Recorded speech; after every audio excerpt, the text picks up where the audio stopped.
Terima kasih sudah berada di forum ini sebagai forum bersama, kerjasama antara Prodi Sosiologi dengan Spekham dan difasilitasi juga oleh komunitas belajar Madani, forum sekolah gender yang hari ini akan kita coba mulai sekaligus di launching dalam beberapa seri tahapan untuk kemudian kita akan memulai satu sesi atau satu angkatan sekolah gender yang akan difasilitasi oleh Spekham. Dan pagi hari ini kita akan memulai berdiskusi banyak hal. Kita akan coba memanfaatkan waktu dan durasi kurang lebih 1,5 jam ke depan untuk merangkai banyak hal, mendiskusikan beberapa agenda, sekaligus memahami bahwa forum ini adalah bagian dari upaya kita melakukan respon terhadap gejala kekerasan yang kian hari tidak kian surut, tapi jauh lebih banyak. Dan saya pikir itu kenapa kemudian kita hendak memulai forum ini di pagi ini. Saya pengen menyapa dulu, sebenarnya ada banyak orang, tapi saya pengen mengawali dulu dari teman-teman Spekham. Sudah hadir di tempat ini, Mbak Ayu dan teman-teman. Oh, Mbak Ayu masih di jalan. Pagi. Siap. Masih di jalan, Mas, ya. Siap, oke. Audio saya aman ya? Terjangkau ya? Aman. Oke.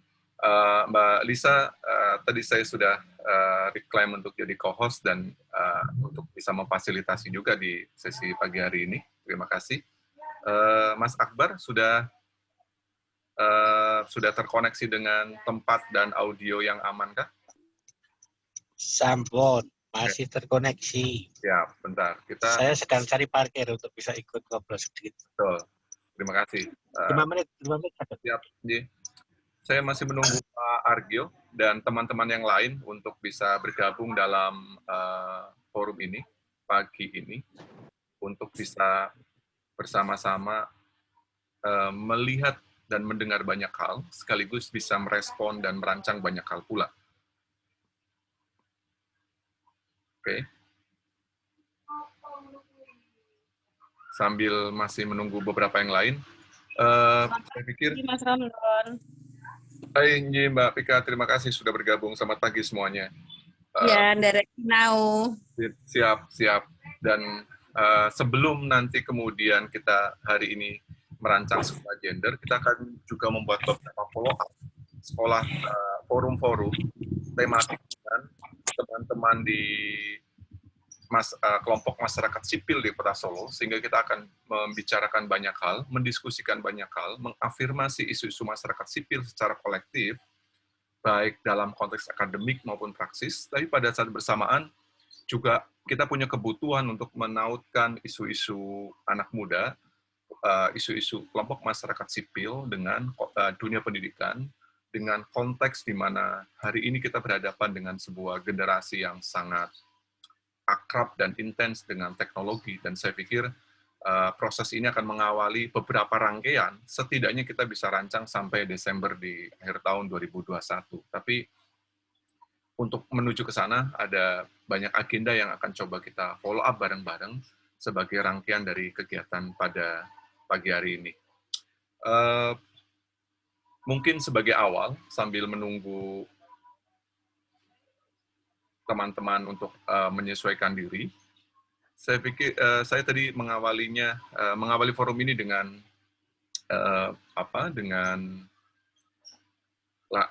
kompilasi lagu dari Nadine. Saya pikir menarik untuk melihat atau memahami musikalitas dari Nadine, anak muda yang kemudian menghadirkan ruang yang sangat personal dari dunia perempuan ke dalam musik dan kemudian menyuarakan banyak hal. Dan saya pikir di anak muda dia menjadi sangat hits gitu ya, dan menarik juga untuk melihat lirik, melihat penggalan, melihat pesan yang coba dia hadirkan sebagai perempuan, generasi muda dengan konteks dunia yang lebih baru dan seterusnya. Dan saya pikir itu kenapa kemudian saya pengen mengawali forum pagi ini dengan tadi membuat ilustrasi sound dengan Nadine Amizah sebagai latar gitu. Oke, terima kasih. Saya pikir kita akan memulainya dengan menundukkan kepala, memanjatkan doa, memastikan bahwa agenda-agenda, problem, kemudian tantangan kita atas kemanusiaan bisa kita hadapi bersama-sama, mendorong kerja kolektif bersama-sama agar situasi bisa lekas baik, agar pandemi juga lekas usai, sehingga kita bisa bertemu dalam sebuah forum-forum yang lebih interaktif maupun lebih sering, selain kemudian forum daring, bahwa forum daring membantu kita semua jelas, tapi kemudian dia tidak mengurangi dan menggantikan perjumpaan-perjumpaan langsung, gitu ya. Untuk kemudian nanti selepas doa kita akan buka dengan opening dari Pak Argyo dan dilanjutkan dengan Mas Akbar dari Kombes. Oke, Bapak Ibu semuanya dan teman-teman semuanya, monggo menundukkan kepala, seraya memanjatkan doa agar semua lekas membaik, karena ini problem kita semuanya, problem kemanusiaan dan problem global terkait dengan pandemi. Berdoa mulai.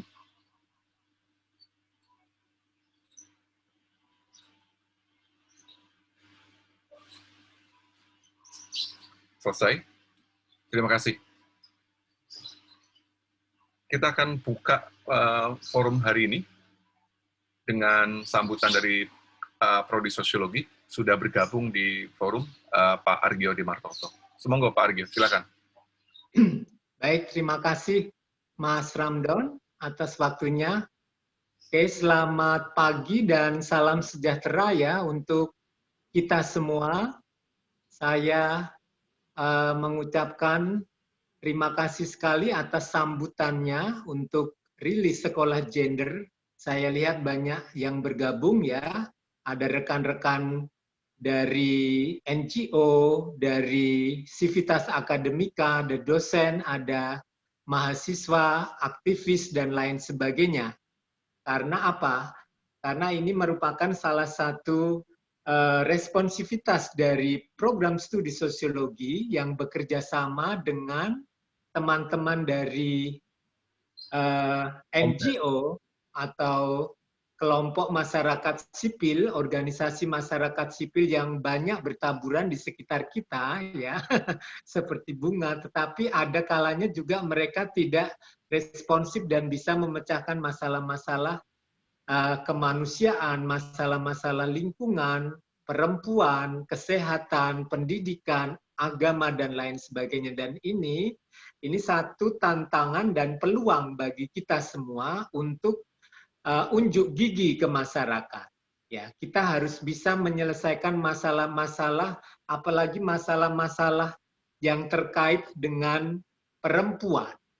Ya, kita mempunyai ibu kita, mempunyai kakak perempuan, adik perempuan, tetangga, teman perempuan, dan lain sebagainya yang mereka selalu mempunyai masalah-masalah yang terkait dengan fisik maupun non-fisik. Sehingga kita kalau mengidentifikasi dan memetakan banyak sekali masalah-masalah kekerasan yang muncul di sekitar kita terkait dengan perempuan. Entah itu kekerasan fisik, kekerasan psikologi, kekerasan sosial, kekerasan seksual, dan lain sebagainya. Dan ini nanti akan banyak diungkap oleh teman-teman dari Spekham, dari teman-teman yang selama ini itu menjadi pengamat, pendamping, dan juga sebuah organisasi yang solid memecahkan persoalan-persoalan perempuan. Jadi, hak asasi manusia yang terkait dengan keperempuanan ini banyak diungkap dan diselesaikan dan dibantu oleh teman-teman dari Spekham. Ada Mbak Ayu, Mbak Indri, dan lain sebagainya. Ya, dan inilah yang dipertanyakan oleh anggota masyarakat. Untuk itu, saya memberikan apresiasi yang tinggi sekali khususnya kepada Mas Ahmad Ramdon yang sudah mempunyai ide dan gagasan bagus menginisiasi untuk membuat sekolah gender seperti ini. Karena apa? Ternyata ada permasalahan-permasalahan konstruksi sosial yang besar terkait dengan gender. Ada kebutuhan praktis dan strategis gender. Ada persoalan-persoalan aksesibilitas perempuan terhadap pelayanan-pelayanan yang ada di dalam masyarakat misalnya. Dan ini nanti secara teoritis maupun praktis akan diajarkan oleh teman-teman dari Spekham. Di prodi sosiologi juga ada mata kuliah analisis gender. Ada teman-teman yang memang interest terhadap persoalan-persoalan gender seperti Bu Siti Junaria, kemudian ada Yuyun Sunesti, ada kemudian Bu Eva, ada teman-teman Mbak Adin dan lain sebagainya, Pak Gutama, ya. Ini saya pikir ini nanti bisa connect dengan teman-teman dari Spekham yang sudah selama ini concern di masalah gender. Ya, oke, saya menyambut positif. Semoga sekolah gender ini bisa sukses menjalankan perannya, transfer of knowledge-nya berhasil, dan kegiatan ini berkelanjutan, Mas Ramdan, Mbak Ayu, ya, tidak hanya 1 kali 2 kali, tetapi berkelanjutan bahkan sampai punya kontribusi memecahkan masalah. Ini yang saya harapkan, tidak hanya sekedar sekolah membuka kemudian sudah, oh karena ada Zoom meeting, udah, tidak. Saya tidak ingin seperti itu. Ya, oke. Saya pikir itu saja. Terima kasih, selamat kepada peserta, ya. Sukses, semoga lancar. Baik, selamat pagi dan terima kasih. Saya kembalikan Mas Ramdan. Oke, terima kasih Pak Argyo untuk openingnya. Selanjutnya ada teman-teman yang akan mewakili Kombes, Komunitas Belajar Madani Surakarta, mungkin bisa memberikan sambutan pendek sekaligus akan mengawali sesi ini sebelum kemudian kita buka forumnya di Mbak Ayu.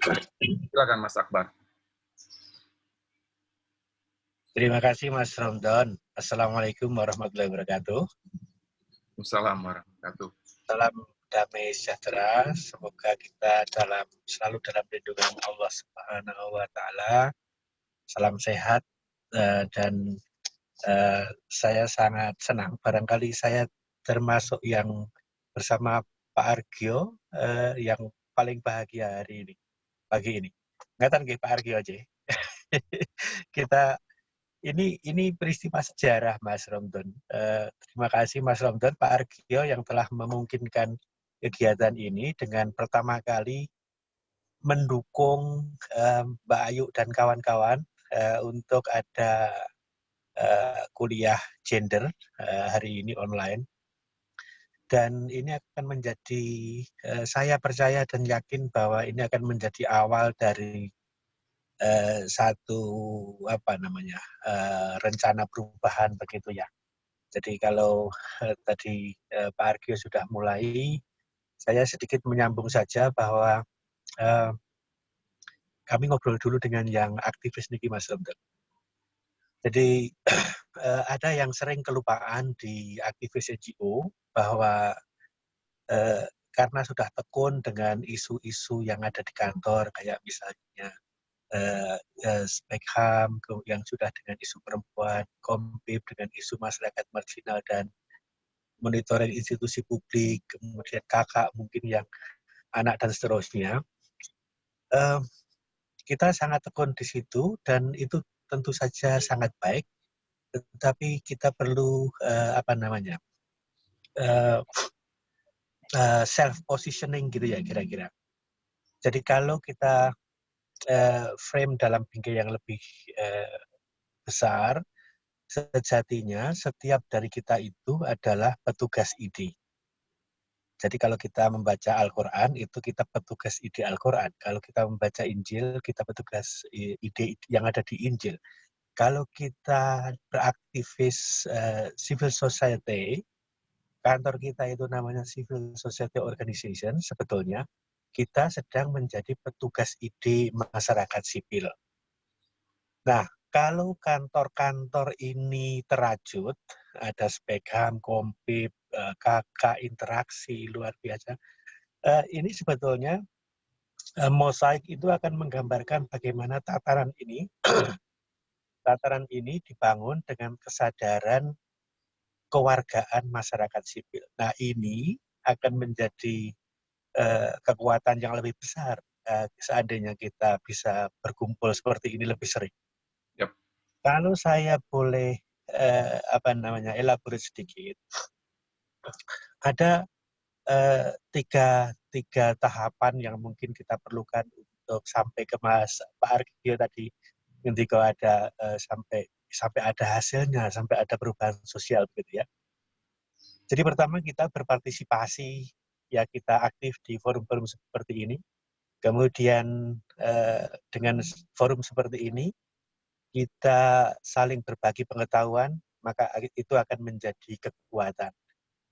Akan lebih indah, lebih kuat lagi kalau dokumentasi diskusi nanti juga bisa ditransmisikan ke YouTube, ke website kawan-kawan, kemudian juga ke forum-forum, dikabarkan bahwa ada forum ini, ada diskusi Spekham ini, dan seterusnya. Hasilnya ini, pengetahuan yang disampaikan ini, dan seterusnya. Perlu kita transmisikan ke tempat yang lebih luas. Dan itu, pada titik itu, sebetulnya sudah terjadi perubahan sosial. Kenapa begitu? Karena perubahan sosial yang dahsyat itu bukan ketika monumen-monumen itu dibangun, bukan ketika arah-arahan itu terjadi, tetapi ketika pengetahuan kita itu membentuk. Jadi kalau pengetahuan kita itu membentuk, kalau semua warga kota ini paham semangat yang diusung oleh Spekham, dan kota ini akhirnya ditata dengan cara berpikir kawan-kawan Spekham, sebagian darinya, maka itu sudah terjadi kemajuan yang luar biasa. Tetapi tanpa adanya pembentukan pengetahuan itu, maka sebetulnya kita tidak kemana-mana, walaupun mungkin baliho perempuan ada, kemudian baliho perlindungan anak ada, kemudian buku-buku diterbitkan gitu ya. Tetapi kalau pengetahuan itu tidak membentuk dan kemudian menjadi kelakuan kita, menjadi dasar alasan bertindak kita, maka sebetulnya kita belum kemana-mana. Okay. Nah itu dia Mas, barangkali yang saya merasa excited ini. Terasa ya suara saya excited gitu ya. Jadi terima kasih sekali, luar biasa Mbak Ayu memulai, dan tentu saja apresiasi luar biasa ke Bapak Argio, Mas Ramdan dari kampus yang berkenan memungkinkan semua ini bisa dimulai. Kalau boleh bermimpi, ini bisa dilanjutkan dengan kawan-kawan yang lain. Sebentar kemudian kayaknya interaksi juga berkenan tuh untuk mengisi. Kemudian kawan-kawan dari LSM yang lain, CSO yang lain juga bisa menyampaikan.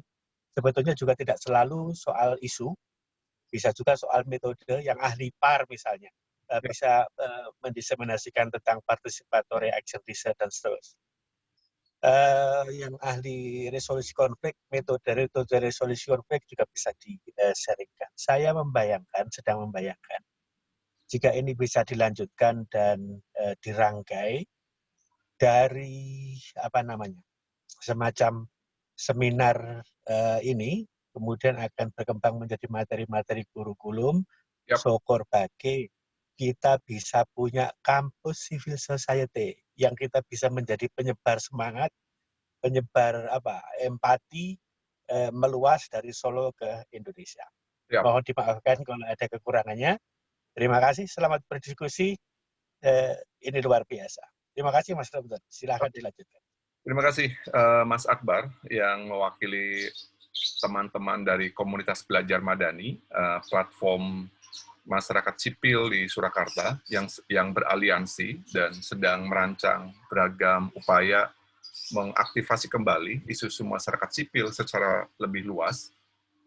Dan bagian dari yang tadi disebut oleh Mas Akbar adalah bagian dari rangkaian kegiatan ini akan berlanjut pada salah satunya adalah Festival Ide, di mana kemudian ruang-ruang diskursus tentang isu masyarakat sipil akan kita buatkan platform, kita akan jadikan rangkaian dialog, obrolan, untuk kemudian terhubung secara lebih luas dengan ruang-ruang kolektif dalam konteks pendidikan maupun anak muda. Dan saya pikir forum hari ini diawali dengan sekolah gender adalah forum untuk mengawali itu semuanya. Oke, terima kasih. Saya pikir kita akan ada pada momen di mana kita harus mengawali forum pagi hari ini. Ada teman-teman Spekham, mungkin beberapa di antara Anda belum mengenal Spekham, jadi saya pikir ada waktu kurang lebih 15 menit ke depan untuk berbagi, diwakili oleh Mbak Ayu dan teman-teman dari Spekham, mungkin juga sekaligus mengenalkan Spekham. Dan ada hari ini setidaknya ada 2 agenda besar. Yang pertama adalah mendiskusikan tentang hasil atau temuan data terkait dengan kekerasan terhadap perempuan di era pandemi yang dilakukan oleh Spekham. Sebenarnya data ini sudah dirilis di awal tahun, tapi kemudian momen ini kita akan jadikan momen untuk tetap berbagi sebagai sebuah pengetahuan, dan akan dilanjutkan dengan diskusi untuk memberi tanggapan pada apa yang sudah ditemukan oleh Spekham, dan di setengah jam terakhir kita akan coba untuk menyepakati sekaligus merilis sebuah agenda sekolah gender, di mana Spekham akan memberi fasilitasi sekolah gender dalam 4 pertemuan yang akan diikuti kurang lebih 25-30 mahasiswa, lintas prodi, lintas fakultas, lintas universitas, dengan kebutuhan untuk melakukan mitigasi, advokasi, upgrading pengetahuan terhadap isu-isu hak asasi manusia maupun kesetaraan gender. Dan pagi hari ini sudah bergabung Mbak Rahayu dari Spekham. Silakan Mbak Ayu. Baik, Mas. Terima kasih. Selamat pagi. Assalamualaikum warahmatullahi wabarakatuh. Salam sejahtera untuk kita semua. Sekali lagi, kami mengucapkan terima kasih kepada UNS, diwakili oleh Pak Argyo dan Mas Ramdan, dan juga kawan-kawan Kombes, komunitas belajar yang sudah memfasilitasi Spekham untuk bisa berproses bersama, memberikan ruang-ruang kampanye, ruang-ruang belajar, membangun kepedulian, dan semua itu saya rasa untuk membangun keadilan gender. Saya rasa saya akan berbagi waktu dengan Mbak Fitri, nanti yang akan menyajikan data kekerasan, dan saya hanya akan memperkenalkan siapa Spekham. Spekham adalah organisasi perempuan yang bekerja secara konsisten untuk melakukan upaya-upaya pencegahan kekerasan dan penanganan kekerasan terhadap perempuan. Selain itu, kami juga bekerja untuk isu kesehatan reproduksi, karena kesehatan reproduksi sangat erat dengan persoalan-persoalan perempuan dan kerja-kerja untuk penghidupan berkelanjutan. Boleh nanti membuka di media sosial kami, ada IG, ada Facebook, ada website kami. Peserta boleh melihat secara intens, secara lebih detail apa yang kami lakukan untuk perempuan. Saya rasa tidak bijak rasanya kalau saya berpanjang lebar, tetapi sangat luar biasa hari ini bergabung 90 orang peserta yang saya rasa memiliki interest, memiliki kepedulian terhadap persoalan-persoalan perempuan. Saya rasa begitu, Mas Ramdan. Terima kasih banyak kepada Prodi Sosiologi yang sudah memberikan ruang belajar untuk kami semua. Terima kasih, selamat pagi. Wassalamualaikum warahmatullahi wabarakatuh. Waalaikumsalam warahmatullahi wabarakatuh. Silakan kemudian akan dilanjutkan dengan sesi berbagi sekaligus diseminasi data dan temuan dari Spekham. Mbak Lisa bisa membantu untuk berbagi share screen terkait dengan temuannya, silakan.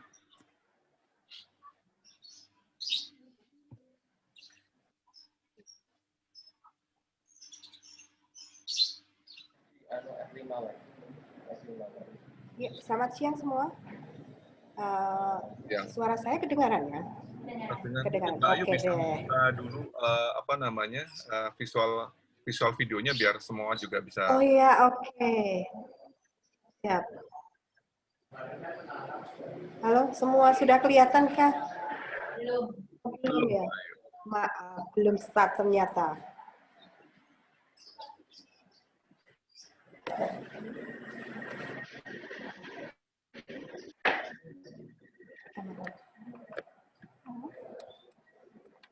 Tapi kalau memang Mbak Fitri punya hambatan, saya pikir juga tidak ada masalah.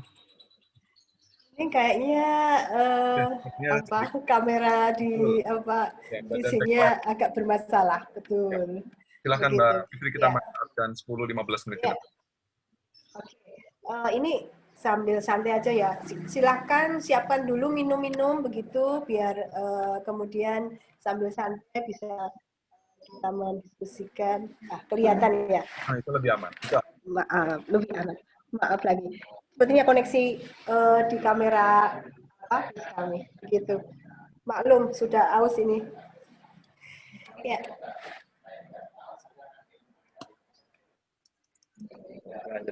Lanjut aja ya. Kalau berbicara soal kekerasan kami, begitu kan, kasus kekerasan terhadap perempuan, begitu.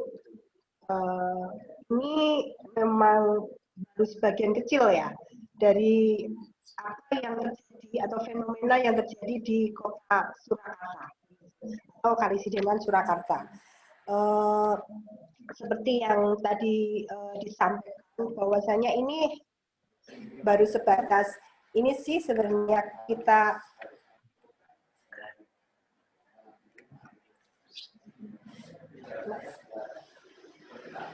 ya. Ini baru sebatas nampak permukaan saja ya, seperti fenomena gunung es, data kasus ini, begitu. Next, Mbak Lisa. Ya, kalau berbicara soal data secara nasional, gitu, memang pada tahun 2000, ini catatan di Komnas tahun 2021 ya, saya akan berbicara soal nasional, situasinya seperti apa, kemudian nanti daerah, yang kemudian bisa menjadi pembandingnya. Secara nasional memang ada penurunan, tapi ini bukan berarti angka kasus kekerasan terhadap perempuan turun ya, tetapi lebih pada karena memang tidak banyak lembaga-lembaga kemudian yang mengembalikan data yang diminta dari Komnas. Maka kenapa memang turun cukup lumayan gratis, ada sekitar 30%-an pada tahun 2021 saat Komnas melakukan launching data, begitu. Kemudian terkait dengan next, Mbak Lisa, terkait dengan tadi kalau berbicara soal saya berbicara soal terkait dengan kasus, terus kemudian persoalan kekerasan berbasis gender, salah satunya adalah kekerasan terhadap perempuan, begitu. Yang menjadi perhatian semuanya adalah bahwasanya kekerasan terhadap perempuan ataupun kekerasan berbasis gender, salah satu bagiannya adalah kekerasan terhadap perempuan, terjadi pada ranahnya personal. Begitu. Personal itu artinya memang orang yang dikenal, kemudian dengan mereka, relasinya adalah relasi dengan pasangan, ataupun relasi masih saudara, begitu. Dari beberapa kasus tahunan Komnas yang disampaikan tahun 2021, begitu. Memang kalau dari 4 bentuk kekerasan yang menjadi nomor 1 itu adalah fisik, tetapi kemudian yang kedua itu adalah seksual. Tidak banyak perbedaan antara fisik dan seksual, begitu, yang memang ini juga terjadi ranah personal, yang kadang-kala orang berpikiran bahwasanya kekerasan, terutama misalnya kekerasan dalam rumah tangga itu karena faktor ekonomi, justru itu malah yang terkecil, begitu. Ada sekitar 680%. Nah, ini yang juga kemudian harus merubah pola pikir kita, gitu. Bahwasanya tidak semua kekerasan terhadap perempuan itu hanya persoalan faktor ekonomi. Banyak hal yang ternyata kemudian didapatkan, begitu. Bisa berwujud fisik, seksual, psikis, gitu. Itu yang terutama seksual, psikis yang bisa jadi itu tidak terlihat, tetapi ternyata itu cukup tinggi, begitu. Next, Mbak. Ya. Yang menjadi catatan kembali juga di era masa pandemik, karena ini fokusnya juga masih masa pandemik, begitu, kekerasan berbasis cyber ataupun ini secara daring, online, itu mengalami peningkatan. Peningkatannya cukup signifikan. Dari data tahun 2019 itu ada 126, saat sekarang itu di dalam pengaduan yang dilakukan itu ada sekitar 510. Artinya lebih dari 400% peningkatan di masa pandemik itu ternyata polanya itu berubah gitu. Jadi yang dulu bisa jadi face to face begitu, sekarang polanya itu berubah menjadi secara cyber atau online. Dan ini memang sebagian besar adalah bentuknya adalah kekerasan seksual kalau berbicara soal kekerasan berbasis cyber. Next.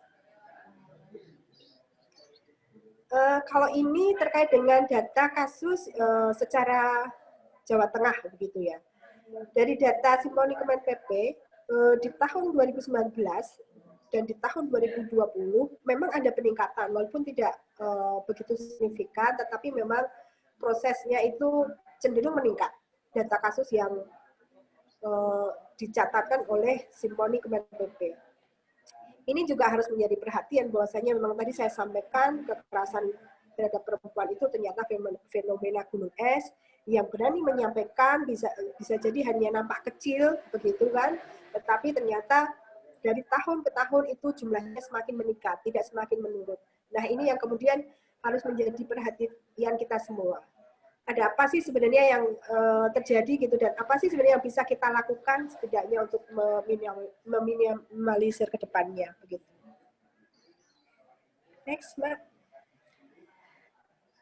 Ya, kalau tadi berbicara soal nasional, kemudian tingkat Jawa Tengah begitu yang memang kecenderungannya ada peningkatan, terutama basicnya kekerasan berbasis ranahnya personal begitu.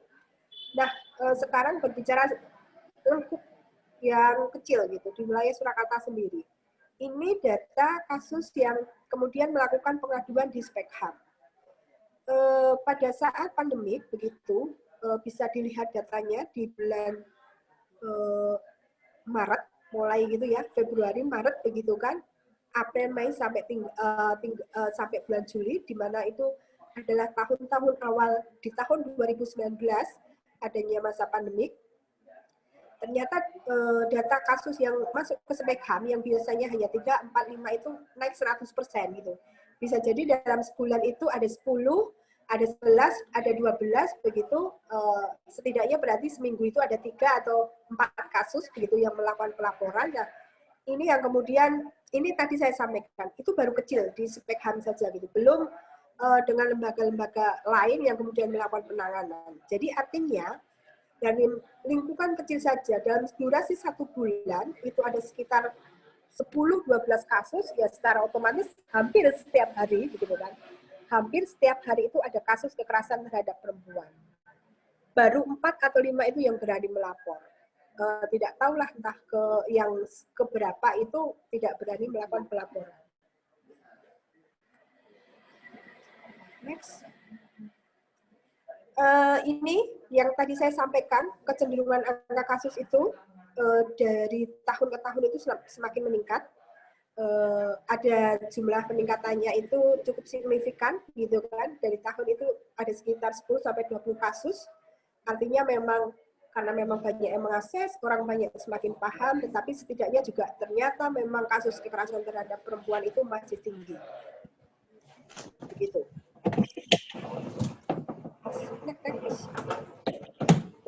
Kalau berbicara soal tadi, trennya, memang kami masih menemukan soal KDRT, tapi kemudian yang menjadi fokus juga di kekerasan seksual, karena itu menjadi hal yang kemudian ada peningkatan cukup signifikan.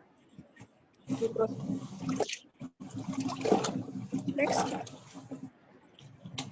Nah, kalau sebarannya sendiri, Kota Surakarta itu paling tinggi gitu. Ada sekitar 44 kasus. Jadi memang dari sekitar 80 kasus tadi, 50%-nya lebih itu memang berasal dari wilayah Kota Surakarta. Baru kemudian dari Sukoharjo dan wilayah Boyolali. Kalau terkait dengan sebaran apa kasus yang terjadi begitu. Jadi kota kecil begitu yang kemudian penduduknya ya mungkin bisa jadi hanya berapa ribu, tetapi kemudian memang angka kasus kekerasannya justru mereka cukup lebih tinggi begitu.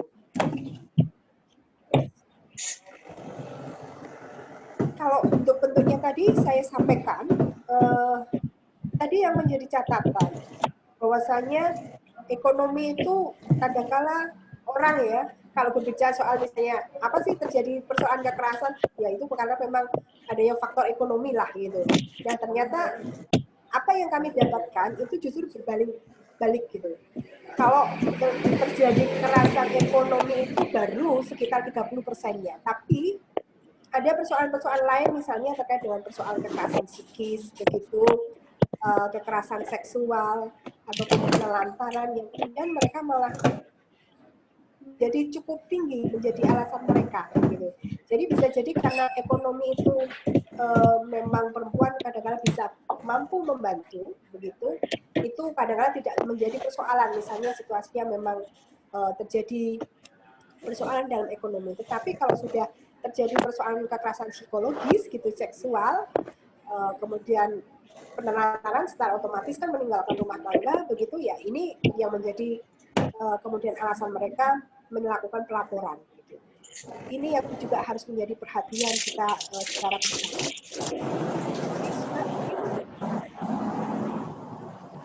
Tadi saya sampaikan, selalu saya tekankan, ternyata ranah domestik itu yang paling banyak, paling tinggi begitu, dibandingkan kemudian kekerasan itu dilakukan oleh negara ataupun publik.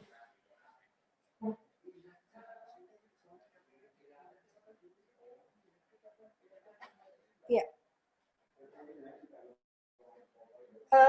Kenapa saya selalu bilang ranah domestik itu menjadi hal yang utama begitu, yang menjadi cukup perhatian, bahwasanya resiko persoalan kekerasan itu ternyata memang antar personal itu yang memang sebenarnya kemudian cukup tinggi. Ada apakah persoalannya kemudian ini terjadi? Padahal kalau kita berbicara soal ranah personal begitu kan, ini seharusnya memang ada proses kesetaraan begitu, saling menghargai, justru saling bisa melengkapi prosesnya. Nah, ini kenapa justru kemudian memang banyak terjadi persoalan kekerasan yang ranahnya justru di ranah personal begitu.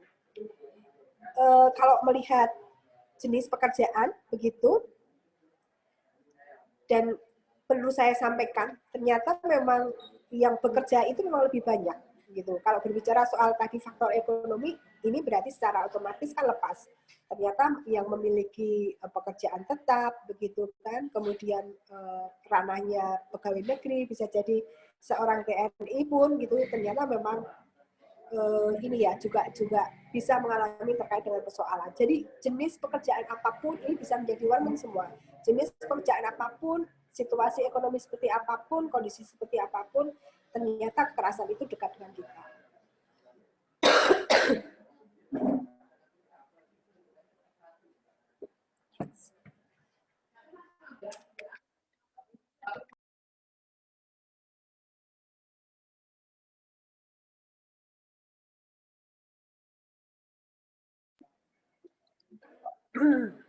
Maaf, agak batuk.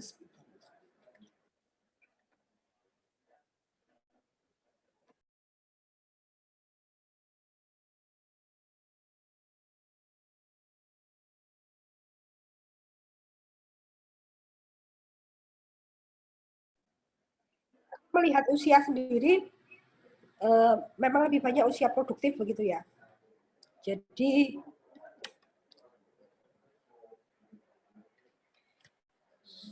kalau dilihat dari data begitu, usia 18 kemudian sampai 40, 45 itu menjadi usia-usia yang rawan begitu terkait dengan persoalan korban dan pelakunya sendiri. Next, Mbak.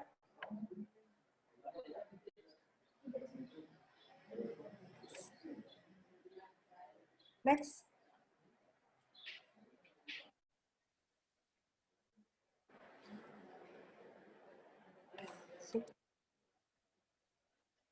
Ya, saya akan bercerita sedikit terkait dengan persoalan tadi. Kalau berbicara soal ranah personal, kemudian itu bisa terjadi dalam rumah tangga, bisa juga terjadi pada ranahnya relasi pacaran, begitu.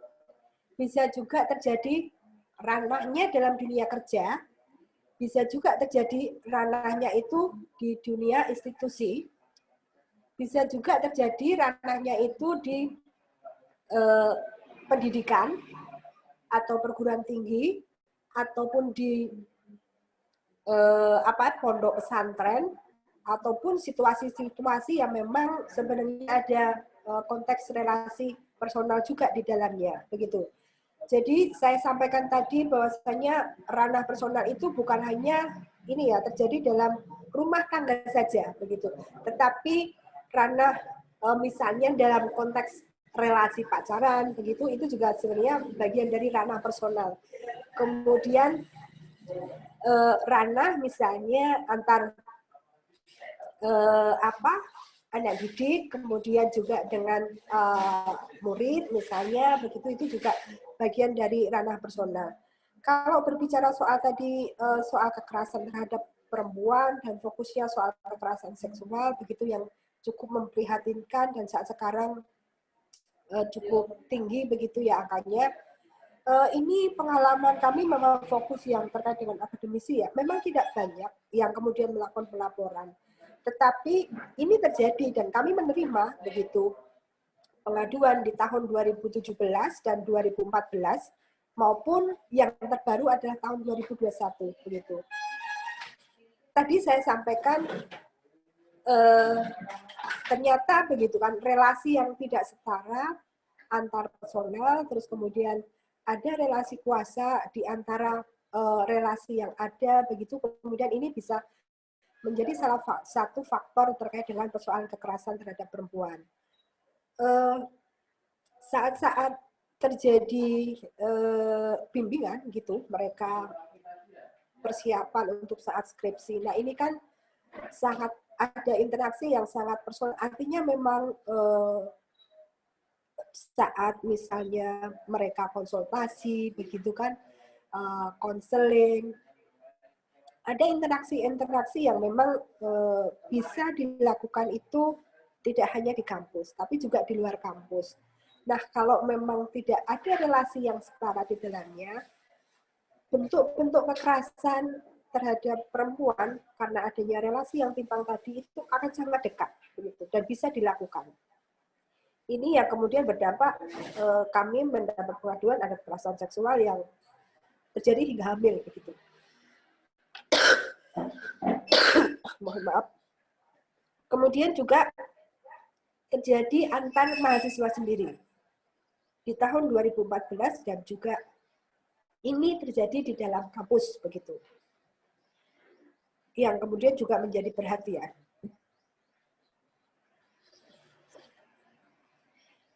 Hal yang lain juga ini justru dilakukan oleh dosen sendiri begitu. Melakukan penelantaran terhadap istrinya.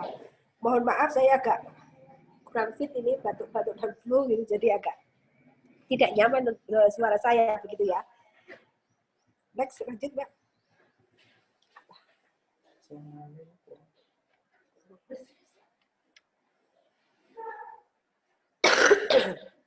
Ada beberapa hal yang kemudian menjadi faktor kemudian apa ya yang kemudian ini juga bisa menjadi tantangan bagi kami begitu kan. Seringkali beranggapan bahwasanya kekerasan itu dianggap hal yang kemudian biasa gitu. Dan hal yang kemudian tidak perlu ada pembenahan, tidak ada hal yang perlu yang dirubah begitu, akhirnya menjadi rap culture ya yang kemudian ya pembiaran itu hal yang biasa, budaya lah gitu jadinya. Yang ini juga harus jadi refleksi kita semua gitu. Seperti apa sih sebenarnya kita nanti melihat memandang terkait dengan persoalan kekerasan. Kemudian hal yang lain sendiri begitu kan belum ada regulasi secara khusus gitu kan, fokusnya misalnya di kampus kalau memang ini terjadi di dunia kampus begitu. Kemudian juga ini ya susahnya mencari barang bukti gitu bila terjadi persoalan kasus-kasus kekerasan gitu. Apalagi yang berbasis cyber ini yang kemudian orang kemudian ya tadi karena susah dan kemudian mengalami kesulitan mereka enggan yang bisa jadi kemudian dijadikan pembiaran. Kemudian juga tidak ada dukungan dari yang lainnya, kepedulian dari yang lainnya, akhirnya kembali lagi hal-hal tersebut dianggap sesuatu yang biasa begitu.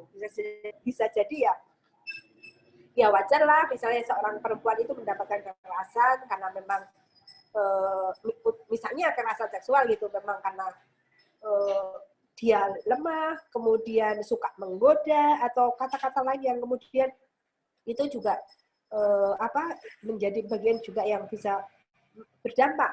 Kemudian budaya itu semakin menguat begitu. Next, Mbak. Hal yang lainnya juga banyak yang kemudian juga memang masyarakat nggak paham melakukan pengaduan kekerasan, yang kemudian ini juga akhirnya mereka juga tidak tahu saya harus kemana sih, saya harus ngapain sih misalnya mengalami kekerasan begitu, apa yang harus saya lakukan, padahal tidak ada dukungan di sekitar kita atau masyarakat yang tidak yang kemudian tidak punya kepedulian misalnya terkait dengan persoalan-persoalan kekerasan yang terjadi di lingkungan sekitar mereka. Kemudian kekerasan itu sebenarnya semakin beragam, tetapi kemudian kepedulian itu semakin rendah atau nilainya itu yang berubah begitu. Dulu ya saya ini juga menjadi penekanan kenapa kemudian nilai yang kemudian yang berubah gitu kecenderungannya begitu kan. Pola-pola sebenarnya bukan pola pengasuhan ya, tapi pola-pola kecenderungan kemudian ada perubahan-perubahan yang tidak didasari kemudian dengan pengetahuan dan nilai-nilai yang baik kemudian yang ditanamkan, ini juga sudah menjadi hal yang menjadi pemicu juga gitu akhirnya bisa terjadi persoalan kekerasan. Saya sampaikan misalnya orang pacaran itu memang wajar gitu, dan itu kebutuhan menurut saya gitu ya misalnya. Tetapi kemudian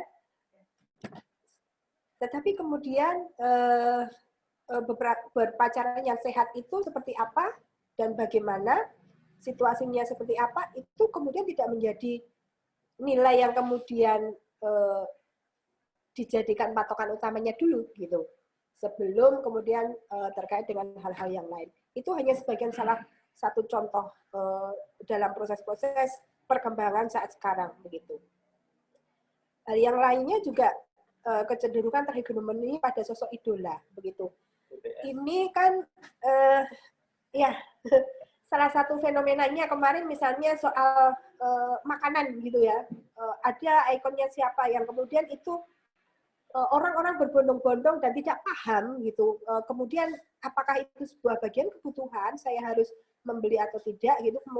Kemudian orang-orang yang berbondong-bondong gitu, tidak memahami terkait dengan resiko-resiko yang lain. Nah, itu salah satu bagian begitu. Kemudian terkait dengan hegemoni yang lain, misalnya akan tokoh siapa gitu, melakukan yang sudah misalnya influencer yang memang dia itu menjadi tokoh yang diidolakan, tetapi kemudian karena ada kekerasan yang dilakukan, orang tidak melihat terkait bentuk kekerasan yang dia lakukan begitu, hanya sebatas tadi ya mengidolakan yang kemudian tidak melihat latar belakang dan apakah dia itu betul-betul bisa jadi idola atau tidak. Nah ini yang kemudian juga tadi berkaitan dengan soal nilai dan juga soal perkembangan yang ini juga ada perubahan di dalamnya begitu. Next. Ini saya menyertakan beberapa link begitu terkait dengan berita kekerasan di media apapun, ya oke, di media apapun begitu, silahkan nanti di-search. Pasti ada persoalan setiap hari itu ada 2 atau 3 berita gitu yang terkait dengan persoalan kekerasan, baik itu bentuknya kekerasan fisik, psikis, seksual ataupun apapun gitu. Silahkan nanti bisa dicek gitu teman-teman yang biasa membaca secara online begitu media-media online. Silahkan dicek begitu. Next.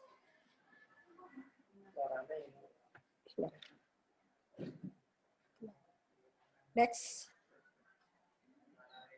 Ya, ini tadi saya berbicara soal terhegemoni gitu. Teman-teman nanti bisa berpendapat gitu. Apa yang ada di pikiran Anda gitu, melihat 2 tokoh ini gitu, yang kemudian juga sering menjadi bahan gitu kan untuk diskusi, kemudian bahan menjadi teman-teman begitu apa ya, ikut serta begitu, kemudian mengikuti begitu dengan apa yang kemudian dilakukan begitu. Nah, seberapa berpengaruhnya kemudian itu akan mempengaruhi yang namanya pola pikir maupun kehidupan di teman-teman sendiri begitu. Next. Nah, apa juga yang Anda pikirkan gitu terkait dengan tokoh ini? Ini yang baru-baru gitu kan, yang baru saat sekarang saya yang baru begitu kan, dia menyatakan ya mungkin kata-katanya mungkin dianggap sesuatu hal yang biasa gitu. Atau pengakuan apapun gitu, misalnya dia pernah tidur dengan 100 perempuan atau apa. Nah, apa yang kemudian ada di pikiran kita semua begitu, melihat tokoh yang kemudian ini orang yang tersentral gitu, mereka punya yang namanya pengikutnya begitu cukup luar biasa banyak gitu. Ini yang kemudian juga menjadi perhatian kita semua. Next. Yang terakhir, mari berdiskusi bersama dan terima kasih. Begitu. Oke. Terima kasih Mbak Fitri untuk apa yang sudah tadi disampaikan. Saya pikir ada banyak hal yang mengejutkan, bahwa kemudian di era pandemi angka kekerasan itu naik, kemudian ada kecenderungan kekerasan itu bergeser dari sebuah ranah publik ke ranah domestik, di mana relasi-relasi personal itu kemudian mendominasi. Bahkan tadi disebut di era-era pandemi, bahkan di awal tahun, pelaporan yang awalnya cuma 2 dan 3, tiba-tiba meningkat jadi 10, 11, 12, dan saya pikir itu tren persoalan yang sangat problematis, termasuk kemudian menggeser beragam persoalan dalam konteks era pandemi, kebutuhan untuk work from home dan seterusnya, kelihatannya menggeser juga beragam persoalan dari ranah publik ke ranah domestik, dan kemudian beban problem domestik menjadi terakumulasi sedemikian rupa. KDRT kemudian mendominasi, angkanya tadi 62, termasuk juga kekerasan seksual di angka 14. Dan saya pikir menarik juga untuk kemudian melihat slide terkait dengan tadi jumlah atau model kekerasan yang juga terjadi di banyak kampus terkait dengan relasi yang tidak setara antara dosen dan mahasiswa. Dan saya pikir itu kenapa juga forum ini kita buat. Termasuk juga tadi rilis bahwa kemudian ada upaya untuk melakukan advokasi yang secara intens dan masif didorong dengan 174 penyintas. Saya pikir ini angka yang besar, tapi sebenarnya persoalan ini jauh lebih besar gitu kan. Terjadi di 79 kampus dan di 29 kota. Dan kelihatannya diskursus itu menjadi semakin problematis ketika kemudian dominasi diskursusnya menjadi problematis, seperti tadi slide tokoh-tokoh yang kemudian dijadikan materi penutup oleh Mbak Fitri dari Spekham. Teman-teman semuanya, kita akan coba manfaatkan 10 atau 20 menit ke depan untuk memberi tanggapan, dan saya pikir ini akan menjadi persoalan yang harus direspon, sekaligus harus dimitigasi ke depan. Itu kenapa kemudian nanti pada sesi penutup kita akan merancang sekolah gender, di mana teman-teman akan menjadi bagian dari upaya untuk terlibat secara aktif, berjejaring, mempromosikan, sekaligus melakukan mitigasi di dalamnya. Saya pengen meminta tanggapan, silakan teman-teman bisa mengajukan, bisa menotifikasi dengan raise hand atau memberikan chat, sekaligus untuk kemudian memberi respon balik. Mungkin tidak terlalu panjang, tapi kita akan memberi ruang untuk itu. Tapi sebelum itu saya pikir saya pengen mendengarkan tanggapan mungkin dari Mbak Ayu Prawitasari, teman dari jurnalis yang saya pikir juga concern pada isu ini. Mbak Ayu Prawitasari, apakah berkenan memberikan tanggapan? Sekaligus yang lain silakan kalau misalnya ada yang perlu memberikan catatan dalam forum pagi hari. Kok saya dulu? Ya Mbak Ayu ada banyak Ayu di sini, silakan. Mbak Ayu dari Spekham. Ada ya? Ya. Ada Mbak, monggo lanjut Mbak Ayu. Halo Mbak, halo. Silakan. Iya. Iya, terima kasih Pak Romdon, terima kasih teman-teman semua. Aduh, bingung saya tiba-tiba. Ya, saya mengapresiasi sekali, terima kasih. Kemudian melihat tadi catatannya sangat menarik, terutama yang penekanannya pada ranah personal tadi, yang masalah domestik dan itu jarang dipublikasikan. Jadi saya merasa bersalah juga kalau melihat kayak gitu. Saya melihat begini, dari sisi media saya melihat selama ini saya mempunyai PR ketika melihat ini, bahwa saya melihat dari sisi internal media saja ya, bahwa banyak sekali dari kami sebagai jurnalis yang secara konteks basis sosialnya itu kita juga bias gender gitu loh. Jadi kita itu punya kekuatan membuat sebuah narasi dan mengamplifikasinya dalam narasi-narasi yang bias gender, dan ini membahayakan gitu, karena kondisinya sekarang memang bagaimana ya? Ini sekarang eranya media online. Tadi kekerasan berbasis cyber tadi ya. Kita rajanya sekarang adalah SEO dan clickbait. Sementara pembaca itu sukanya yang seperti itu kontennya. Jadi akhirnya kita juga bersalah di dalamnya. Itu dari sisi internal. Dari sisi eksternalnya, ya tadi itu, masyarakat itu saya melihat sangat-sangat pandangan maskulin itu sangat mendominasi, sehingga yang dituntut adalah berita-berita yang seperti itu, gitu.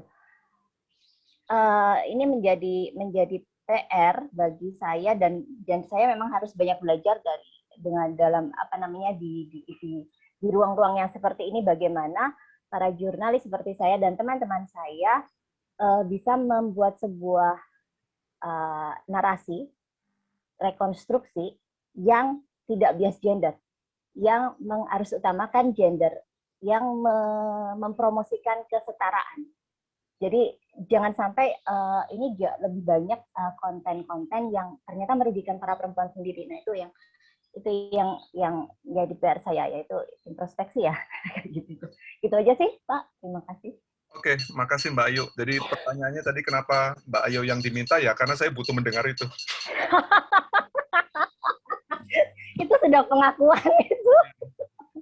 Sepertinya kita butuh lebih banyak keperpihakan dari teman-teman media, termasuk untuk melakukan melakukan edukasi dalam konteks dan konten literasi digital yang punya perspektif jelas terkait dengan problem gender, dan saya pikir itu akan jadi PR kita semuanya. Terima kasih, dan nanti pas di sekolah gender, Mbak Ayu bisa jadi fasilitatornya nanti, bareng teman-teman Spekham. Makasih, Mbak Ayu. Iya, sama-sama. Oke, ada Bu Yun Sunesti. Bu Yun Sunesti juga mengampu mata kuliah gender, tapi mungkin kalau nggak salah akan mulai aktif di semester depan untuk mata kuliah gender. Mungkin bisa memberi tanggapan Mbak Yuyun Sunesti, karena tadi juga kalau mau dibaca, angka kekerasan di kampus juga sangat sangat tinggi gitu ya. Walaupun sebenarnya kalau mau dibaca lebih, jadi tren meningkatnya jumlah itu sebenarnya kalau dalam konteks kekerasan itu bisa dibaca dua. Bisa dibaca bahwa ada keberanian, ada kemampuan pengorganisasian kelompok-kelompok korban untuk melakukan advokasi keluar, speak up. Tapi pada saat bersamaan sebenarnya angka ini seberapapun jumlahnya itu sebenarnya masih tidak signifikan dengan angka yang tidak terekspos gitu. Tapi silakan, Mbak Yuyun. Beliau mengampu mata kuliah gender kalau nggak salah di semester depan. Silakan, Mbak. Oke, makasih Mas Romdon. Maaf tadi saya telat baru masuk beberapa menit lalu karena ada kegiatan yang lain. Yep. Oke, makasih. Tapi saya tadi sudah menangkap beberapa penjelasan di akhir dari Mbak Rahayu Spekham, dan itu sangat menarik sekali dan membuka mata kita tentang kayak fenomena gunung es tentang kekerasan gender, terutama di Solo ya, karena tadi beberapa kasus yang sudah diinvestigasi lalu ditampilkan dalam beberapa chat di laporan itu adalah dari Solo Raya, tidak Solo aja. Tapi saya coba untuk seperti Mbak Ayu tadi dari media, saya mencoba untuk melihat tentang bagaimana sebenarnya gender itu atau kekerasan gender atau isu-isu dalam gender itu dipahami di dalam ranah mungkin perkuliahan ya. Saya sebenarnya belum lama untuk mengampu mata kuliah ini, Mas Ramdan, tapi di beberapa semester lalu saya mencoba untuk melihat bagaimana isu-isu gender kemudian dipersepsikan lalu dipahami dan coba ditemukan oleh teman-teman mahasiswa itu di ruang-ruang yang sangat dekat dengan mereka, kayak misalkan di ruang keluarga begitu kan, mencoba mencari tahu apakah misalkan dari yang sangat dasar misalkan ya prinsip-prinsip pembagian kerja, terus adakah misalkan isu-isu tentang kesetaraan gender gitu ya, terus bagaimana diaplikasikan dalam ruang-ruang keluarga mereka, karena mahasiswa kan berbagai daerah ya, ada yang dari Solo, ada macam-macam, lalu saya ingin melihat bagaimana sebenarnya dengan latar belakang yang berbeda-beda dari daerah tersebut, bagaimana persepsi mereka dibesarkan dalam keluarga dengan perspektif gender yang beragam, dan hasilnya memang beragam gitu ya. Mungkin nanti bisa didiskusikan lebih lanjut, tapi saya sangat mengapresiasi dari sekolah gender yang diinisiasi ini karena persoalan gender atau pemahaman tentang bagaimana kemudian gender harus dipahami ya, tidak hanya dalam wacana tapi dalam praktek kehidupan sehari-hari yang lebih dekat, itu memang harus diusahakan oleh semua pihak gitu. Artinya kalau Mbak Rahayu dari Spekham dari sisi memang yang sudah langsung terjun di masyarakat, kalau Mbak Ayu tadi dari sisi medianya gitu ya. Kalau mungkin kami di sosiologi memang dari sisi secara akademisnya, artinya kami mulai masuk mendekati melalui bagaimana mahasiswa sebagai agen perubahan, katanya kan seperti itu ya, agen perubahan itu bisa berubah cara pandang mereka terhadap terhadap permasalahan-permasalahan gender yang ada di sekitar mereka gitu. Tapi saya boleh bertanya enggak, Mas Ramdan? Silakan. Jadi dari penjelasan tadi sebenarnya saya sangat tertarik dengan beberapa chat yang ditampilkan oleh Mbak Fitri. Rahayu dari Spekham, Mbak Rahayu ya? Spekham. Silakan. Saya penasaran dengan yang sebaran kasus tinggi yang tadi kan di kota itu sampai 44 itu ya, sementara yang daerah lain itu sangat mungkin jauh lebih sedikit gitu. Nah itu apakah kasus dengan sebaran tinggi itu karena pengaduan yang memang masif di kota atau memang ada justifikasi yang lainnya, misalkan karena di kota beban ekonomi ya selama pandemi mungkin ya itu lebih tinggi sehingga meningkatkan kasus-kasus kekerasan berbasis gender misalkan ya, ataukah memang ada justifikasi yang lain gitu. Lalu kalau tadi yang menarik lagi adalah kasus apa tadi ya, saya lupa. Ketidakpahaman masyarakat cara melakukan pengaduan kekerasan gitu. Itu mungkin dialami oleh banyak kasus di banyak daerah gitu.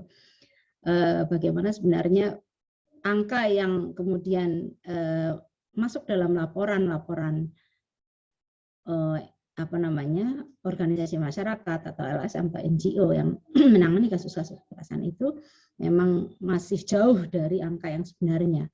Itu mungkin karena memang benar ketidakpahaman masyarakat cara melakukan pengaduan kekerasan. Lalu dari Spekham sendiri apa yang dilakukan untuk mendekati gitu ya, mendekati kasus-kasus yang terjadi di masyarakat sehingga mungkin jumlah atau kasus yang kemudian ditemukan lalu didampingi itu bisa lebih masif dan mendekati angka real yang sebenarnya. Mungkin itu dulu Mas Ramdan dari saya, mungkin nanti berlanjut. Oke, makasih Mbak Yuyun untuk respon, dan saya pikir itu pertanyaan juga penting terkait dengan afirmasi isu ini, bukan hanya Solo Raya dan bukan hanya Solo tapi Solo Raya, satu itu. Tapi yang kedua sebenarnya gejala ini juga gejala nasional, gejala bahwa kemudian pandemi juga terjadi hampir di semua kota, hampir di semua negara. Kalau kemudian mau ditarik akar persoalannya memang dari problem ranah ranah publik ke ranah domestik, itu juga hampir terjadi di banyak tempat dan seterusnya. Jadi saya pikir tanggapan ini menjadi penting.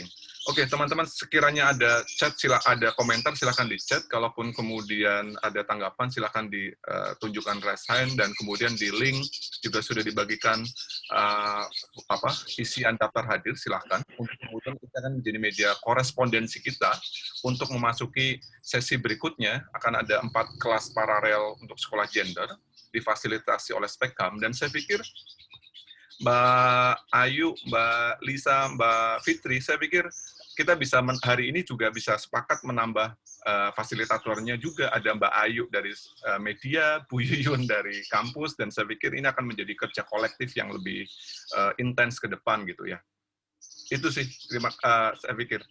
Silakan, mungkin Mbak Fitri mau memberi tanggapan pendek terhadap statementnya Bu Yuyun, silakan.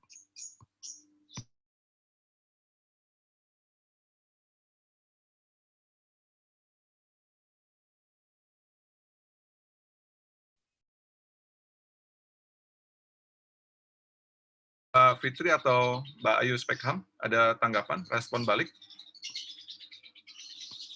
Silakan.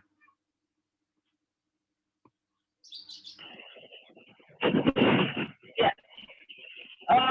Mbak Fitri? Halo Mbak Fitri?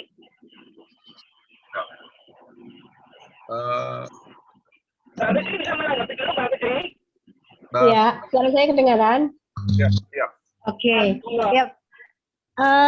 Tadi berbicara soal kenapa data kasus itu tingginya di Kota Surakarta, begitu ya? Yang sedang bicara Mbak Fitri atau Mbak Lisa ya?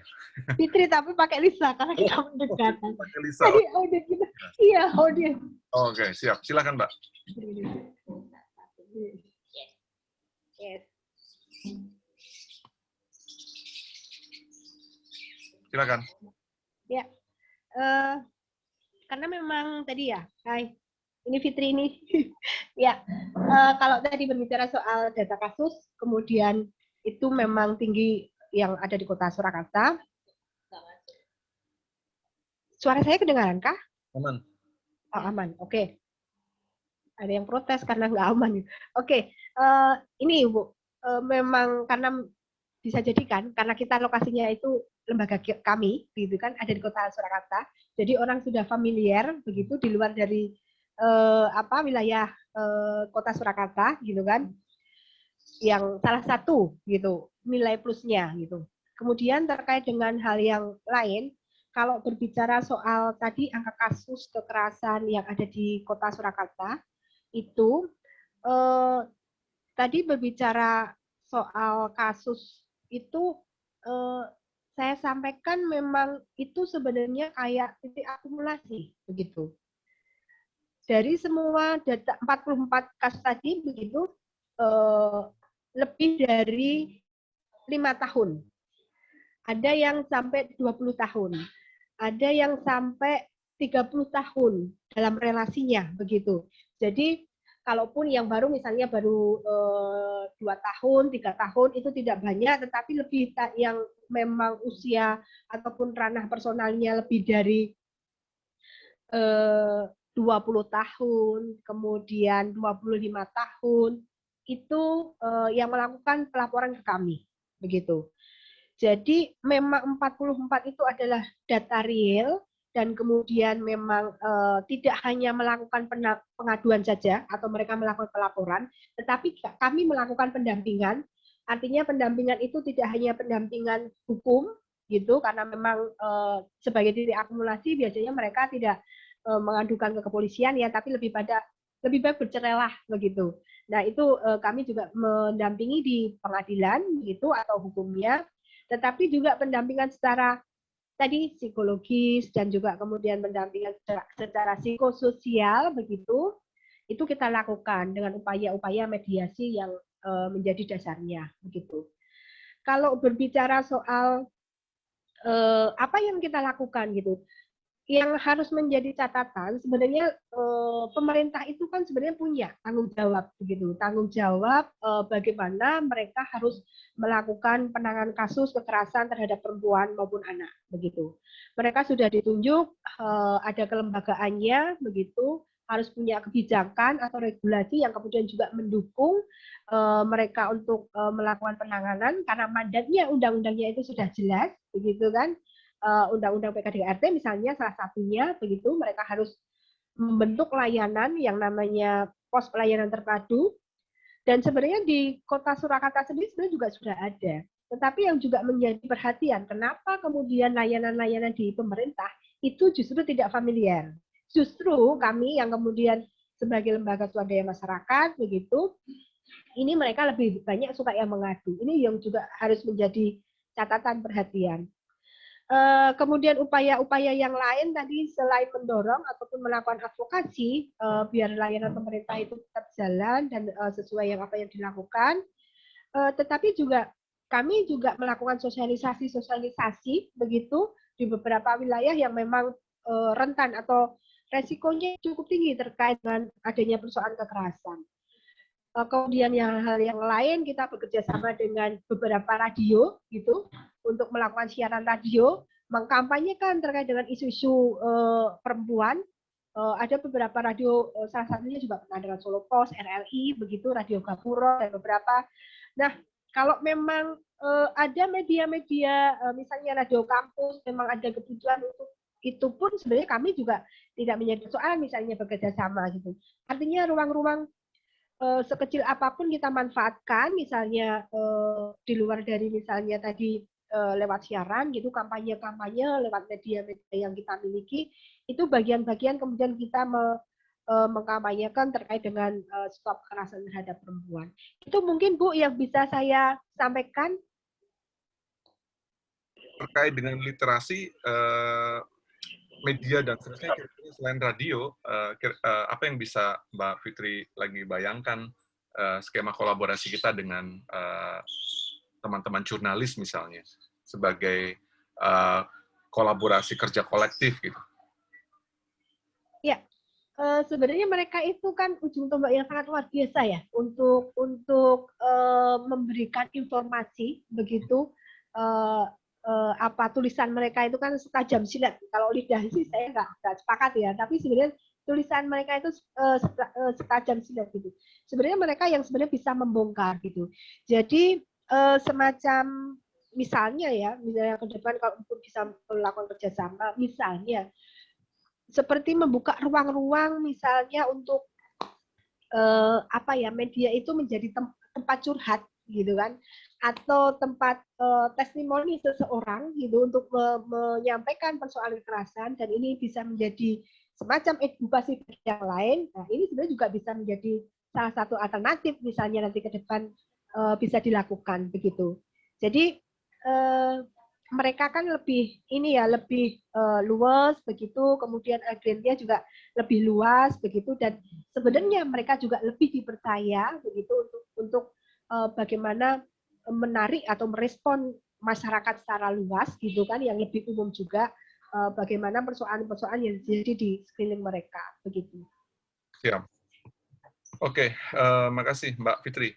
Silakan teman-teman, ada yang memberi tanggapan. Kita akan sebelum lebih lanjut, ya saya butuh sih sebenarnya teman-teman bisa memberikan tanggapan. Tadi kan di 2 terakhir itu saya kasih gambar gitu ya, slide-nya Gofar sama satu adalah pasangan Atta sama Aurel gitu. Teman-teman melihat itu, adakah kemudian relasi mereka itu setara gitu? Apakah terjadi kekerasan enggak sih di antara pasangan itu dan juga tadi persoalan Gofar tadi gitu. Silakan teman-teman bisa menyampaikan atau juga bisa di chat kolom begitu. Memberi tanggapan. Oke. Mungkin saya Siap, bisa siap. saya bisa acak menunjuk gitu. Silahkan. Siap, Ada siap, Laila, siap, ada Nanda, ada Rufaida, ada Irsat. Silakan. Kalau tidak mau ya sebenarnya bisa tulis di chat gitu. Karena di Oke. juga baru 1-2 hari ini ramai di media sosial, di Twitter sangat masif bagaimana Oke. ada perempuan yang Siap. speak up, walaupun itu kejadian sudah beberapa periode waktu yang lalu, dan saya pikir itu menarik untuk kemudian memang figur ini tampil ke publik dengan sebuah narasi yang sangat hegemonik terkait dengan ketidaksetaraan, dan saya pikir itu menarik untuk membangun narasi balik. Silakan yang lain. Mungkin saya sebelum yang lain memberi tanggapan, mohon izin mungkin Pak Dar memberi tanggapan pendek gitu, sekaligus menyemangati kerja-kerja kelas kita ke depan. Terima kasih Pak Ramdan. Jadi tadi menarik sekali paparan dari Spekam, apakah dari Mbak Ayu ataupun Mbak Fitri ya. Nah, begini Pak Ramdan, sebenarnya kalau kita berbicara gender sesungguhnya ya ruang lingkupnya itu luas ya kan, seperti sampaikan oleh Bu Yunes tadi. Ya, jadi pidana menyangkut kekerasan, tapi kesetaraan yang lain sesungguhnya ya. Di bidang ketenagakerjaan kah, ya kan, di bidang pendidikan kah, di bidang kehidupan sosial yang lain kah, ya. Tapi kekerasan itu adalah salah satu hal saja ya. Ya. Sebenarnya akar persoalannya itu adalah budaya. Sampai akhir zaman pun tetap itu ada, ya kan. Tapi upaya-upaya itu harus ada, ya. Itu dalam kehidupan itu seperti itu. Jadi ada hitam dan juga ada putih. Itu yang saya rasakan ya kan, ya yang kita rasakan dalam kehidupan ini, atau kita lihat atau kita tadi lihat dari paparan dari Spekam tadi mengenai terutama berkaitan dengan data yang berkaitan dengan tindak kekerasan. Itu adalah sebuah penyimpangan dalam kehidupan ini. Itu memang kita akui, penyimpangan itu juga tidak akan bisa hapus, ya kan. Tapi upaya itu harus dilakukan dengan berbagai cara ya, termasuk tadi ada advokasi, ada pendampingan, ada mediasi, atau mungkin sampai ke ranah hukum, ke pengadilan ya. Nah, akan tetapi bagaimana itu terus dikembangkan, artinya terus itu diusahakan untuk mencapai suatu titik yang diinginkan ya kan, jangan sampai itu terus bertambah ya kan, karena kekerasan itu tampaknya tadi juga dikatakan sebagai fenomena gunung es, tampaknya kecil tapi sesungguhnya sangat besar. Nah, itu ya tidak hanya persoalan mengenai situasi saja, tapi itu memang tadi saya katakan budaya.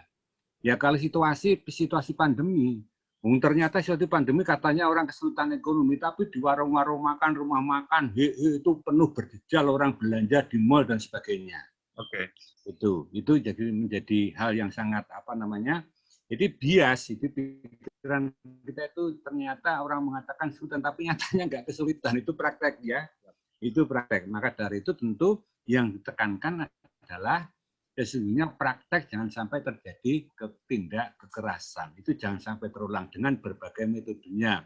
Tadi sudah disampaikan oleh dari jawaban-jawaban Mbak Fitri, itu yang saya senangi itulah. Jadi itu usaha yang terus-menerus harus digalakkan dan dipertahankan. Demikian aja Pak Ramdan. Terima kasih Pak Dar. Dan saya pikir bagian yang tadi sudah disampaikan oleh Pak Dar itu juga menjadi respon kita, bahwa salah satu follow up-nya adalah kita akan membuat sekolah gender sebagai upaya penguatan penguatan anak-anak muda untuk melakukan membangun kesadaran bahwa kemudian salah satu PR terbesarnya tadi Pak Dar juga sudah sampaikan dan sangat krusial terkait dengan problem budaya. Relasi patriarki yang sangat kuat itu akan menjadi sebuah tantangan besar, dan saya pikir ruang-ruang pendidikan akan menjadi instrumen untuk memastikan bahwa problem-problem kebudayaan juga harus ditembus, angka-angka itu harus dikurangi, bahwa ketika kemudian ada korban maka advokasi harus didorong, kemudian kerja kolektif lebih luas itu harus dibangun bersama-sama. Saya pikir itu. Ada Ketua Himasos di sini ya, Yoga. Mas Yoga, bisa memberi tanggapan Mas Yoga, silakan.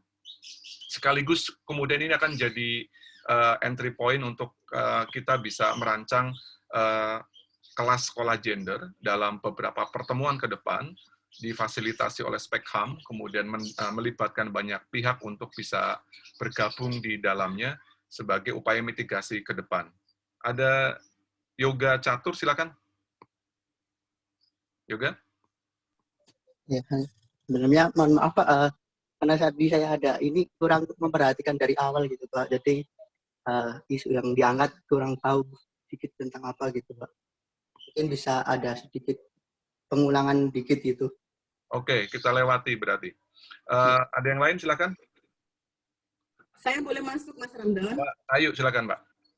Ya, saya sedikit menambahkan apa yang disampaikan Mbak Fitri terkait dengan pertanyaan Mbak Yuyun ya Mas, terkait dengan kenapa Solo jumlahnya lebih banyak. Saya rasa tadi sudah disampaikan Mbak Fitri bahwa based on SPK ada di Solo, tetapi sebetulnya dibandingkan dengan kasus kekerasan yang ada, sebetulnya apa ya Mas?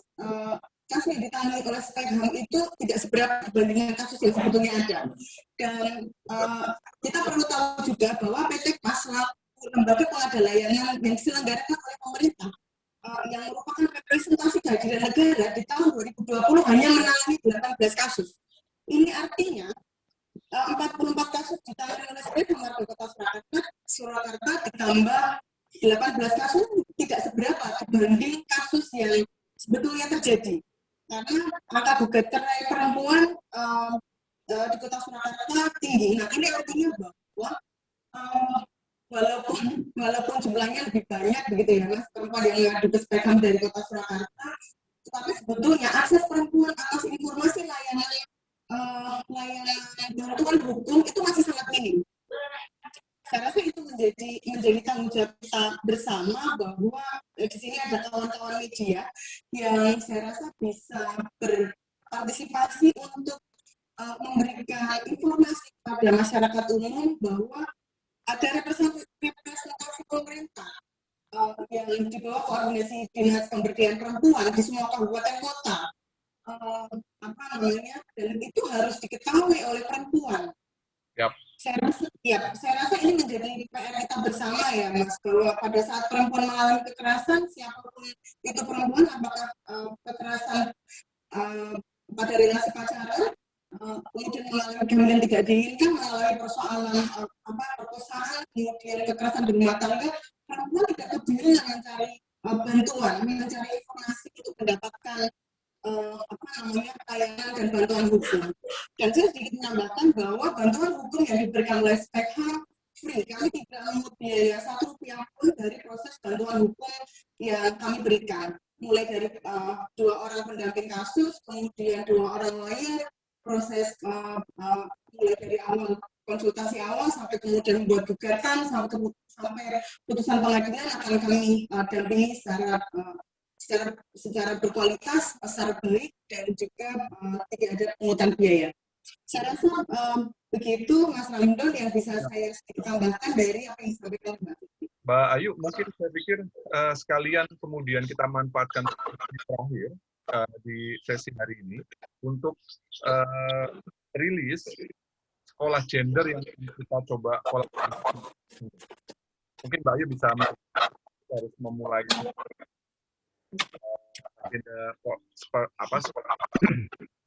kenapa kemudian kita harus merancang ini di kampus. Mungkin Mbak Ayu bisa menerangkan, sekaligus ada Mbak Lisa yang juga, tapi detail lebih lanjut akan dari mahasiswa selepas forum hari ini. Tapi silakan untuk kita manfaatkan 15 menit ke depan untuk penutup kita hari ini. Ya, sebentar ya Mas ya, sebentar. Baik, terima kasih Mas Ramdan. Forum ini sangat luar biasa sekali karena banyak akademisi yang terlibat di dalam proses diskusi kita hari ini.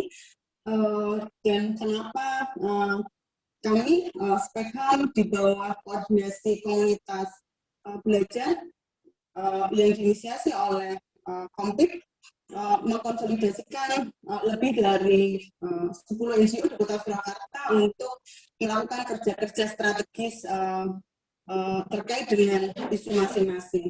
Saya rasa ada banyak persoalan perempuan, persoalan kekerasan, kesehatan, kemandirian ekonomi, kehidupan berkelanjutan, saya rasa menjadi tanggung jawab kita bersama. Nah, kenapa juga kami ingin membidik kampus yang merupakan tempat belajar anak-anak muda, dan kami harapkan sebetulnya sekolah gender ini ke depan mampu mengedukasi banyak mahasiswa, laki-laki, perempuan, untuk kemudian aware terkait dengan persoalan-persoalan perempuan, secara spesifik persoalan-persoalan perempuan. Bagaimana kemudian ke depan kami berharap laki-laki tidak menjadi pelaku kekerasan, laki-laki menjadi lebih peduli dengan persoalan perempuan. Perempuan juga mampu mawas diri agar kemudian tidak menjadi korban, mampu berhati-hati dengan media sosial yang dimiliki, memiliki pengetahuan yang komprehensif kemana perempuan harus melakukan aduan kekerasan, kemana perempuan harus mencari bantuan pada saat mengalami kekerasan. Saya rasa ini adalah hal yang sangat penting agar semua orang mengetahui informasi ini dan bisa saling membantu, Mas Ramdon. Jangan sampai kemudian yang sewu ini kejadian tidak di UNS, tetapi kami pernah diminta oleh salah satu universitas untuk men-set up satu layanan kekerasan yang ada di kampus, tetapi kemudian yang terjadi adalah penanganan kekerasan itu dilakukan dengan pengadilan di dalam kampus. Padahal ini adalah tindakan kriminal, tindakan yang menurut saya tidak bisa dimediasi oleh kampus. Nah, sebetulnya harapannya seperti itu, Mas Ramdon. Ke depan masih ada 4 materi lagi yang saya rasa menarik untuk kita diskusikan bersama, bagaimana kita melihat tatanan sosial kita yang tidak ada gender, yang di dalam proses-proses musyawarah mulai dari tingkat desa, kecamatan, kelurahan tidak banyak mengakomodasi kepentingan perempuan karena didominasi oleh laki-laki, sehingga persoalan kesehatan perempuan tidak ada akomodasi, kepentingan pemberdayaan ekonomi tidak pernah masuk di dalam perencanaan pembangunan di tingkat desa maupun di kelurahan. Akan kita pelajari di sesi-sesi ke depan, termasuk sesi terkait dengan kesehatan reproduksi, bagaimana kemudian laki-laki dan perempuan peduli dengan organ reproduksinya. Kalau saya berefleksi, ada banyak perempuan, karena Spekham pernah membuat 1.500 perempuan di Kota Surakarta untuk melakukan deteksi dini kanker rahim, tes penyakit kelamin, dan tes HIV. Hampir setengahnya mengalami penyakit kelamin. Memang mungkin tidak tampak bahwa di situ ada kekerasan dalam rumah tangga, tetapi di situ perempuan tertular penyakit kelamin. Maka sebetulnya di situ sudah terjadi kekerasan. Dan saya berharap di dalam materi kesehatan reproduksi ini laki-laki care terhadap persoalan-persoalan kesehatan perempuan. Ke depan kalau menikah, masalah laki-laki yang terlibat, ke depan kalau sudah menikah, kasih uang istrinya atau antar istrinya untuk deteksi dini kanker rahim, untuk tes organ reproduksi istrinya, dan sebagainya. Saya rasa begitu, Mas Ramdon. Harapannya ke depan banyak kader muda yang peduli dengan persoalan kesehatan perempuan, yang peduli dengan persoalan ketidakadilan gender, ketidakadilan terhadap perempuan. Begitu, terima kasih banyak Mas Ramdon, Pak Sudarsono, Mas Argyo, dan lain sebagainya. Terima kasih Mas Ramdon. Oh ya, dan terakhir kami akan memberikan kepada mahasiswa, Mas, yang terlibat di dalam sekolah gender ini. Ya, betul. Terima kasih Mbak Ayu. Jadi ini sekaligus momen untuk kita merilis sekolah gender. Semoga akhir pekan depan kita bisa mulai kelas pertama.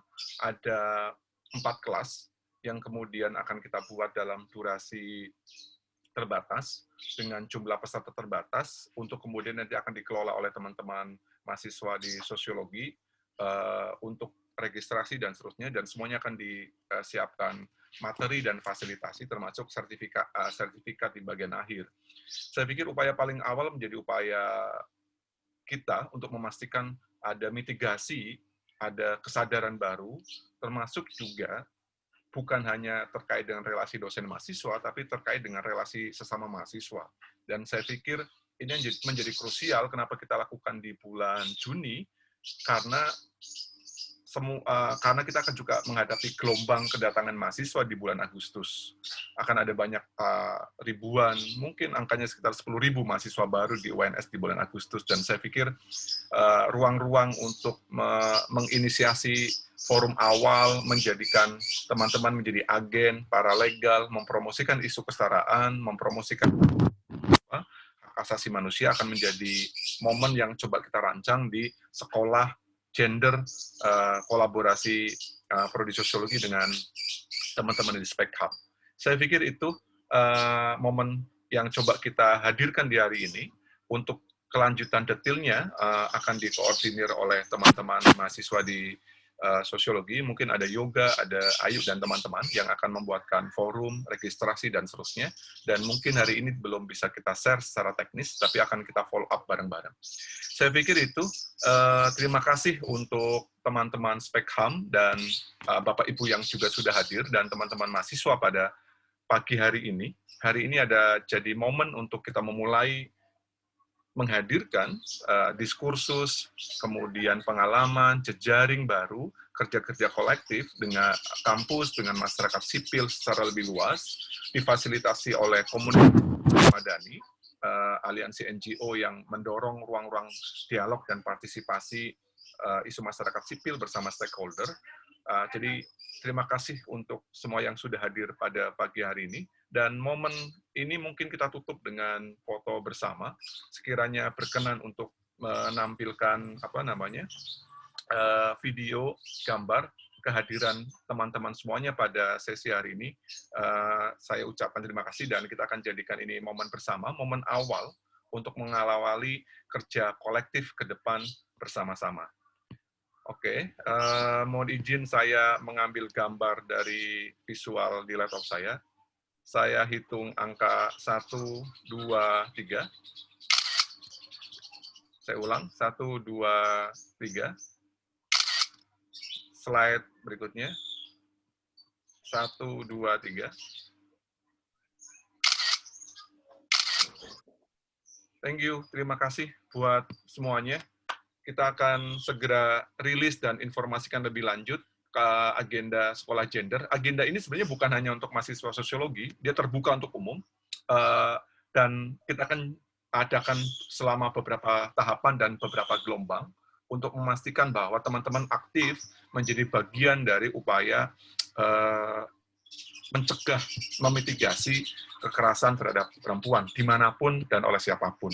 Saya pikir itu. Terima kasih teman-teman Spekham yang sudah memfasilitasi momen pada hari ini. Moga-moga ini jadi momen bagus untuk kerja panjang kita bersama dengan masyarakat sipil yang lain. Matur sembah nuwun semuanya, tetap sehat, jaga kesehatan.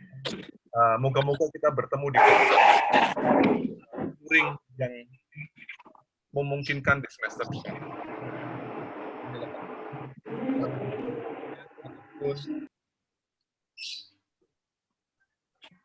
Terima kasih banyak Mas Ramdon. Sama-sama, matur nuwun.